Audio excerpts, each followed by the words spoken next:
Yes, people, how is it going on this fine Sunday afternoon? Welcome back to Lily White Lane. Hope that you're all doing good. Hope that you're all keeping safe and well. And I hope that you're all having a really good Sunday wherever you are in the world and whatever you are planning to get up to today. And you are all very welcome along to your Tottenham Hotspur versus Brighton match debrief, this show where we take a look at, analyse and discuss all of the big talking points coming out of Tottenham Hotspur's latest game. But before we delve into them, make sure, if you haven't already, to smash that subscribe button, give it a Mike Tyson right hook. Also smash that like button as it hugely helps us out in the YouTube algorithm. And tap that notification bell to be notified every single time we upload a new piece of Spurs content on the Lily White Lane YouTube channel. Also, be sure to comment your thoughts down below on yesterday's game and the points and my opinions that I do bring up in today's video. Without further ado, enough faffing about, enough waffling, let's delve in to the match debrief. Tottenham Hotspur 2, Brighton 1. I'd rather watch the Star Wars sequels again than watch that first half. That was so poor. It really was. Sloppy passes left, right and centre from Spurs. No rhythm to our game. We kept trying to play intricate, clever passes which just weren't working, like the Brentford first half. Brighton, as I say, sat back quite well when they did defend, made it difficult for us. We still had some big chances we probably should have put away, but we didn't take them. Second half was slightly better, as I say, added a little bit more width to our game, like the Brentford one, scored in about the 60th minute, and from there, as I say, I really thought we were going to kick on, but we didn't. I'd argue Brighton were the better team up until probably we scored the winner, to be honest. But as I say, Brennan Johnson steps up in the 96th minute. I mean, it was a tap-in. All the work was done by Richarlison, Maddison and Son in the build-up. But he was the one who, as I say, put it in the back of the onion bag. And we come away from yesterday with a massive 3 points. And we're getting close now to the run-in. The run-in for top four, the run-in for, the title, the run-in for everything in the Premier League. And right now in the season, it doesn't matter about beautiful football. We've played all of that at the beginning of the season. We know we're going to get much more of it under this manager. It's about the points, and we are still picking them up. It was upsetting, as I say, that we didn't pick up all 3 points at Everton, because that would have meant so much more, especially because we won yesterday against Brighton. But as I say, look at those last 3 games, 7 points out of a possible 9, and when you consider that the draw and the drop 2 points were away from home, that's good. And that is all that matters at this point of the season, picking up points. I've written down a few points I do want to discuss in today's video. And the first one is Pape Matar Sarr. I've written down Pape Matar Sarr consistently good. And I really do think he is. I think he's been one of our best players this season. He missed a month obviously due to AFCON, but no injury problems whatsoever, no illness problems, no red cards or stupid yellows throughout this season. Every time Pape Matar Sarr is on that pitch, he does a good job for Tottenham Hotspur. I can't remember it, sort of having a bad game this season. He's had games where he hasn't been as good, but I can't remember a game that I've come away from going Sarr's completely and utterly off it, which I can with Bissouma, which I can with even Maddison, which I can with Bentancur. Not with Pape Matar Sarr. In my opinion, he's been our most consistent midfielder. And to be, as I say, a club like us who are competing for Europe and Champions League, to be Tottenham's most consistent midfielder this season, it's not an easy task, especially at the age of, 20, 21. This guy's going to be a star. He really is. As I say, he's so consistently good, and occasionally he'll really step up and put in a fantastic performance. And yesterday was one of those. He allowed us for, times in the game to control it, scored our first goal, as I say, which some people will call it a tap-in. It's not as easy as it first looks, as I say. It comes to him from quite a tight angle and he smashes it right into the centre of the goal. Contributed, as I say, to any good play that we had yesterday. He really is a good player. He can do a solid defensive job, as I say, drop him back, create chances going forward. You look back, to some of the assists he's got this season. That Bournemouth 2-0 win away from home, the assist he got there, banged in a few goals, the one against United, the one against Bournemouth and the one yesterday. He's good in all areas on the pitch. He's a great young player and I cannot wait to see what the future brings for Pape Matar Sarr. I really do like him. Next point I do want to discuss, the celebration police. Now, Arsenal fans or opposition fans will look at a Spurs fan saying about the celebration police and call me a hypocrite. But I wasn't one of the Spurs fans who last season when Arsenal were winning games was like, celebrating like they've won the league. I don't like what my generation is doing to the passion of football. Why can't you celebrate a win? It's like you shouldn't enjoy the journey and only enjoy what happens at the end of it. Right? And I'm going to compare these type of people, as I say, who don't want, fans to celebrate wins, to the type of people who won't watch Game of Thrones again, even though it's a fantastic series, just because they don't like the last series or the ending episode. What about the other 7 good series with fantastic episodes? Do you know what I mean? You create moments in the build-up and in the run-in to achieving stuff. Enjoy those moments. Spurs fans yesterday who were going, I don't want to celebrate too much. Why? In case we don't get top 4, isn't that, even more of a reason to celebrate this? Because it means something.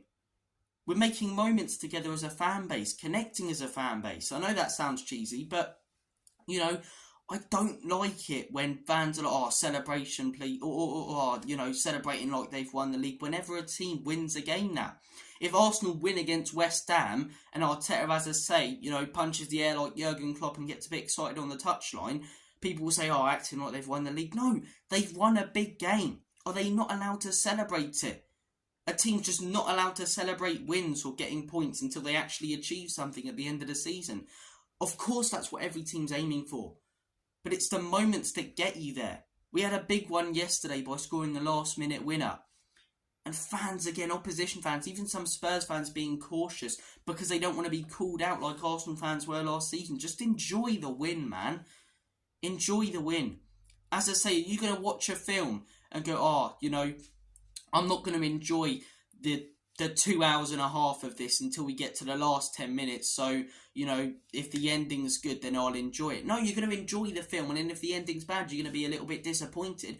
But you've enjoyed a majority of the film.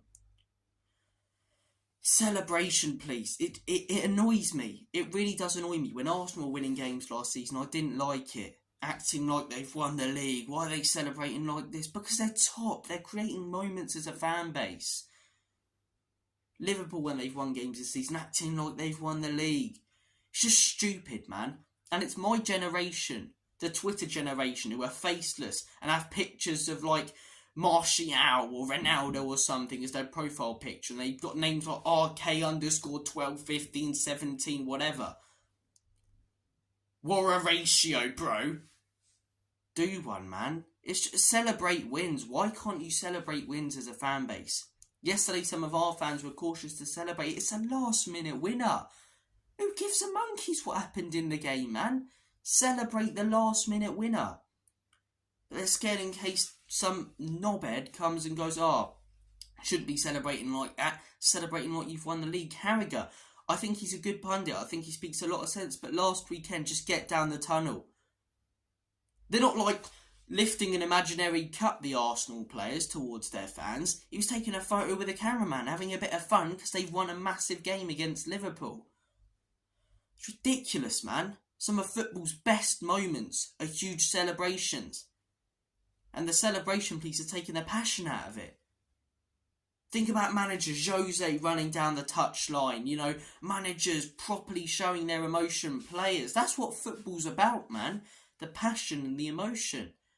Being taken away because players and fans now are cautious of being called out for celebrating a win. It's ridiculous. It really is. And as I say, as a Spurs fan, I know I'll get called a hypocrite, but I wasn't one of the people who were calling it out with Arsenal last season, and I won't be if they start celebrating like that again this season. Or with any team. As I say, if they're beating Norwich 3-0 and then lifting an imaginary cup up to the fans and jumping in the crowd, maybe then you call it out.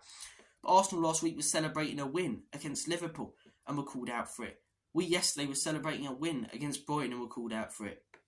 Celebration, please, man. As I say, the Game of Thrones one, you're not going to watch the last, or you're not going to watch the 8 other good series, or however many, 7 or 8 other good series, I can't remember, just because you're not a big fan of the ending.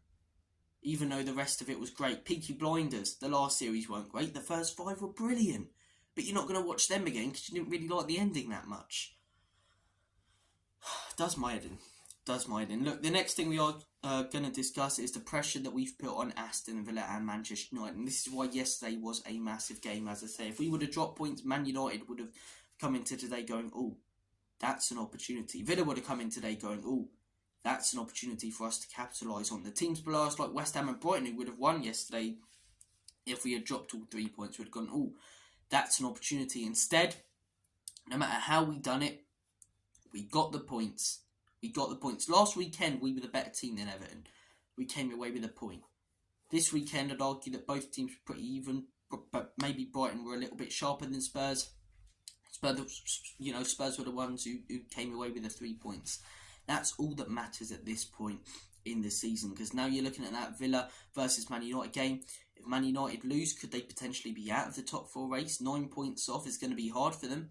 If Villa lose, as I say, we stay above them in the table. It's a big game later and the pressure's on both of them. I think we could get a cracker that us as Spurs fans now can sit back, relax, grab a load of popcorn or a roast dinner as it is a Sunday and enjoy. So look, I think that's going to be a cracker. Pressure on West Ham as well.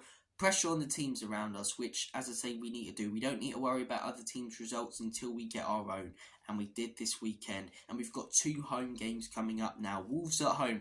It's not going to be easy. Gary O'Neill's a manager who I respect massively tactically. I think he's very, very good. He sets his teams up well against the top teams. We saw that when we went to Molineux and lost 2-1.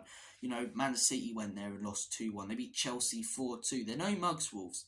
They really are no mugs, and they'll give us a game next weekend, even though they lost against Brentford the other day. And that's not going to be easy, but it still is a game we should be picking up 3 points. And you're looking at those next 2 games, 2 home games.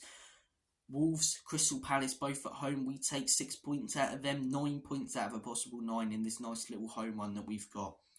That would be massive.